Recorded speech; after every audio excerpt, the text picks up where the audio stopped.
Hello, everyone, and welcome to Flix N Clix, where we talk about the latest entertainment, gaming, and collectibles. I'm Brandon. And I'm Gabe, and let's begin today with our first topic, which is the director change for the new Godzilla Kong movies. Grant Spiteri, he apparently did previously the I Am Mother movie for Netflix that came out a few years ago. I remember watching that when that first came out. It was a pretty interesting sci-fi thriller style movie. I'm really interested in what he's going to bring to this Kong Godzilla series. We were talking previously about how the new Godzilla Kong movies, or Godzilla movies to begin with, they start off in like a real realistic, gritty style to it. But as they kept on going, they, in a way, they kind of went a little bit in the cartoony direction, especially with the last one where like the effects were kind of like cheap looking in some places. They were moving kind of weird, like For such big creatures. yeah, like they're supposed to be like 300 feet tall, sizes of a building, and then they're almost doing like Van Damme kicks and flying around and all that stuff. Like, what's up with those that? old movies. Well, yeah, like you said, like I really hope for this new one. Like I really enjoyed watching this new film. Like I really had fun with it. But it was like more for your serious audience, fans out there. Like not really. Like you want a more realistic feeling out there.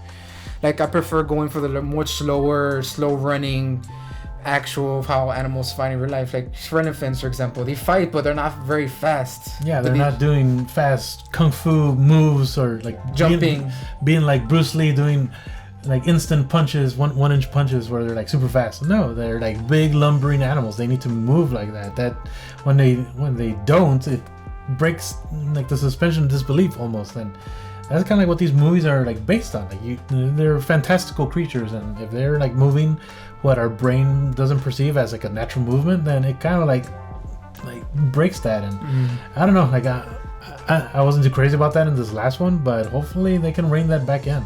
Yeah, like especially when Godzilla starts running like a racetrack, like using balls, like I couldn't, like after that, like I couldn't watch it. Like I really enjoyed it, but that just the realism wasn't there. You know? Yeah, like as soon as the movie finishes, like what was the first thing we were talking about? We're just like kind of ripping on that. Yeah. like it was just ridiculous. It just, I don't know, like they need to do better, because just a few months before that, Godzilla Minus One came out, and that was on a fraction of its budget. Oh yeah. And it just like came out of nowhere. At least for me, came out of nowhere. I didn't know too much about that, and just seeing that was like mind blowing. A fraction of the budget, effects, and they nailed it. They made it look realistic. They made it look good. They need to kind of like veer in that direction. Maybe they can get the effects studio that did Godzilla Minus One to work on the new one. You know, like they've earned it. Yeah, like especially like the director. Like they were recently announced, right, that they won like an award or something. Yeah, they were. I believe they were up for an Academy Award. I'm not sure if they won for the best CGI. Yeah, best effects, and it was like, if they didn't win, they probably were very deserving of it. Especially to be nominated, that's a huge honor in and of itself. Especially for such a small effects company from like another country, like that they're not known for that, and to go up against the stuff that the Hollywood studios have access to, it's just nuts. So like, I'm really looking forward to like what they bring for the next one. Yeah, like no hate to the new director though. Like no, he did a really good, fantastic job with this with the movie, like with the movie project. But I just hoping for more realistic look. But then again, like you need to give these CGI workers, like Hollywood needs to learn from their mistakes, you know, just to create and let them have the time and peace and let them put actual effort in this stuff, you know, because with the more time they have, the better they can improve it, the way better it is.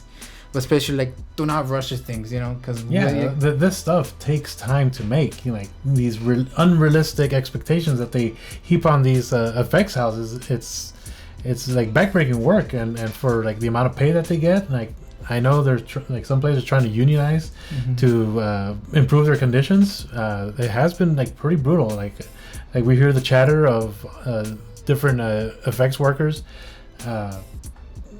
Like their situation is just terrible, and like you yourself, like you have a little bit of experience in that, going through schooling for the effects stuff. So you kind of like learn like firsthand like what it's all about, and it's not pretty. Like they need to have realistic expectations for these things, to give them like super short deadlines.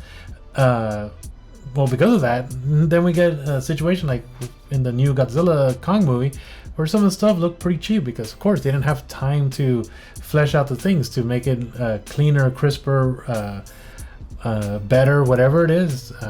They just didn't have the time because their unrealistic expectations that are heaped upon them just doesn't work out. Yeah, like the CGI workers, they deserve better. They need to give them the time enough. Like, yeah, expensive, but it's the risk you have to take, especially for the diehard fans out there. Like, I'm also one too. I've been watching these Godzilla fans since I was little, and I enjoy them. But like, I really hope they go for the more realistic look.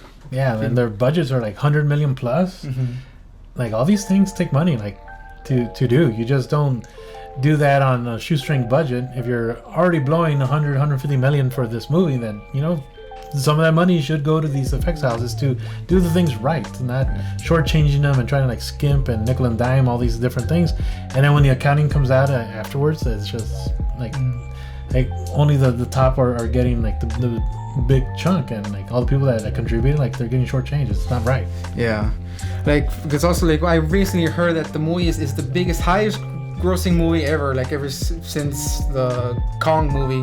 And I thought the Godzilla 2014 would do better, because personally I'm more of a Godzilla fan, Mm-hmm. So like, hopefully, like, I'm surprised that this made a lot more before. So I'm really hoping for the next one they put more effort into it and actually give the time for it. Yeah, well, they have been building up their franchise to build up a bigger audience. So like they started off with their new version of the Godzilla in 2014, then all the preceding ones that have come after, and they've built up their audience, and people want to see that. The kaiju movies have always been something that a lot of people like when Pacific Rim came out, and it was kind of like going with the kaiju stuff, and I think Pacific Rim kind of like it was like a rebirth of that type of movie, because shortly after that, then like Kong and Godzilla were coming out, and then now they merged, and now they're like teaming up, and and let's see what happens next. Yeah, because Guillermo del Toro, he did really good on the Pacific Rim. He knew like these are big machines. They need to take their time, and how they slowly hit, like the mechanics that they need to do, like all that stuff. It's really important, especially for these giant things. Mm-hmm. Yeah, Del Toro, he's really good at having that eye for making it look good and like realistic, because those huge Jaegers, they move how you would expect something that size to move. It's not like rapid punches. No, it's like they're lumbering and slow and stuff like that. Just they need to make sure that they keep true to that. The weight of those machines. Yeah, like that realistic nature of things that big moving around. So yeah, for sure.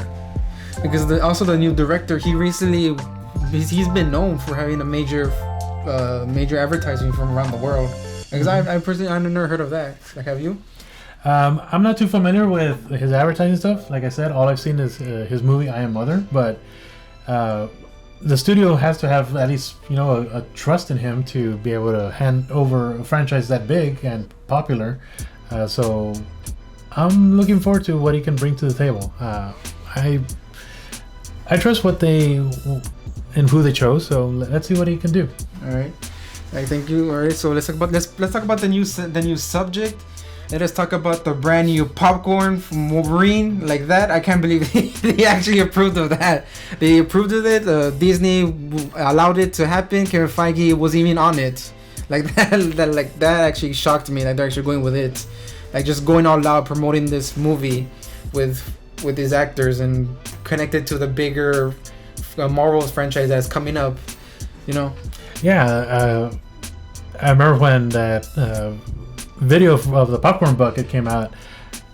Like at first, I thought it was like a AI generated thing. Then like it was Ryan Reynolds like doing the voiceover for it. So this is actually real. So I agree with you. Like this is like I don't know. Maybe new territory for Disney as far as like the risque nature of the Deadpool movies.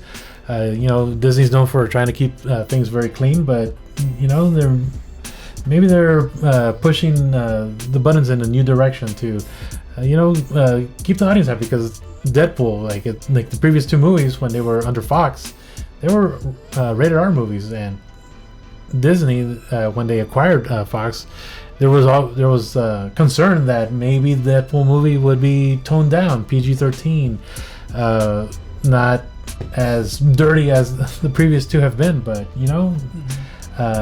from the looks of it, I think they're keeping true to its original style and theme. So I'm really looking forward to that. Like especially like it's because apparently it's going to release in the summer, so everyone has the time and everybody has the spend family and friends together to go watch the movie, and so they can get also the biggest money out there to get all that cash. You know what I mean? Mm-hmm. Yep. So the summer movie season is prime movie time. People are free. People want to do stuff. They want to go out. They want to see what the latest. And the Hollywood studios, they always bring the heat when it comes to the summer movies, and they've been starting off pretty strong with the movies that have been coming out, and to still come out next month. Deadpool Wolverine, probably the one that most people are looking forward to, and I'm highly anticipating. That's for sure on my to-watch list on opening weekend. Oh, okay. Well, all right. So that's the latest news we have for today, and for personally, if I'm gonna get that moving bucket, like, hey, you're better. Like, save me one. Save me one. You know what I mean? Give me 3 of those. Like, I'm gonna need 3 of those for me personally. So that's it. That's a wrap. Alright guys, so if you enjoyed this channel and want to talk more about entertainment, games, and collectibles, please hit that like button, drop a comment below, and smash that subscribe button, and we'll see you all next time on Flix N Clix.